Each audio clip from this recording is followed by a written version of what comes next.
here's the question from the Corinthian church. The question was, Paul, you've been talking to us this whole letter, and you've been talking to us about how we should be unified as a body. Even though we live in this really crazy, diverse place, and we're all from all these different backgrounds, you keep telling us that we should be unified. And you tell us that being unified is not the same as being uniform. But instead, what we do is we come together around the gospel. That's the glue that holds us together. And in fact, we should make the gospel the guide of our lives. And we embrace the gospel as the guide of our life. We enjoy enormous freedom in Christ. But that freedom is not just unchecked, okay? It's got some boundaries. And those boundaries are our love for God and our love for others, because our love is greater than our liberty. You all remember this whole discussion that we've been having now over the last several weeks. And so now they're coming and they're saying, listen, we just want to know, because you're telling us that we should live this very different, very peculiar way of living. We just want to know, is it worth it? Is it worth it at all? They have their doubts. And it may be that you're thinking the same thing. Because Paul is going to say to them, it's worth it because it's true. And chapter 15 is going to just lay that out for us. It's worth it because it's true. And you might be thinking, you know what? I got my doubts too. I grew up in church, I got my doubts. Or I'm new to church, I got my doubts about this whole Christianity business.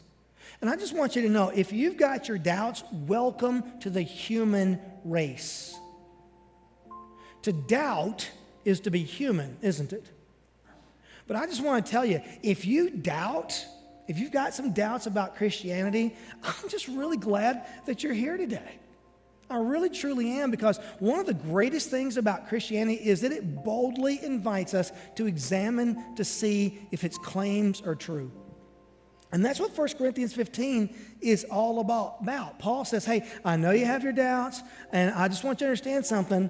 I want you to get this, that all of Christianity hinges on it being true. In particular, everything hinges on the resurrection. There's a bold thing to say if you think about it. He says, hey, if the resurrection is not true, if it's not true, then you don't need to worry about Christianity. But if it is true, it's so totally worth it. And I told you before that the chapter is long, right? It's 58 verses long, but really it all gets summarized in just one verse. Look at verse 14. And if Christ has not been raised, our preaching is useless, and so is your faith. You have to admit, that's a pretty bold thing to say, isn't it? He said, hey, you can just write me off if the resurrection isn't true. And so what he's going to do in chapter 15 is he's going to lay out a couple of arguments about why Christianity is true. And he could have laid out more. He could have laid out different arguments. That's certainly true. There's a lot that's been said in defense of Christianity. But Paul is going to just kind of get into this groove, and he's going to say to us, hey, Christianity is built on something that's real. It's built on the resurrection, and it's built on historical truth, and it's built on sound, rational thinking, and it's built on being the most credible hope for eternity in the human experience. It's worth it, he says, because it's true. Because the resurrection exceeds every possibility for eternity that we can ever imagine. It just blows us away. And it's the only thing that makes any rational sense of the fact that inside of us there's this needle that points north toward eternity. We can't explain it, no matter how scientific we become. It's still there. And it's tied, the resurrection is tied to real history, anchored to real people who had every reason to reject it and walk away, but they couldn't deny what they had seen and what they experienced. And Paul says to the Corinthian church, if you're wondering at all if it's worth it, if you're wondering at all if it's worth standing out and being an outlier in your culture and in your society, I want you to know that it's worth it because it's true. Now, I just want to say this. There's another step here, and that is simply this. You have to choose to believe that it's true.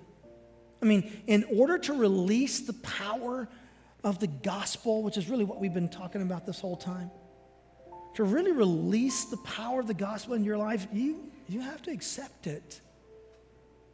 You have to say, you know what, I believe that. I believe that Jesus Christ came from God and he lived a perfect life to show me how it's done.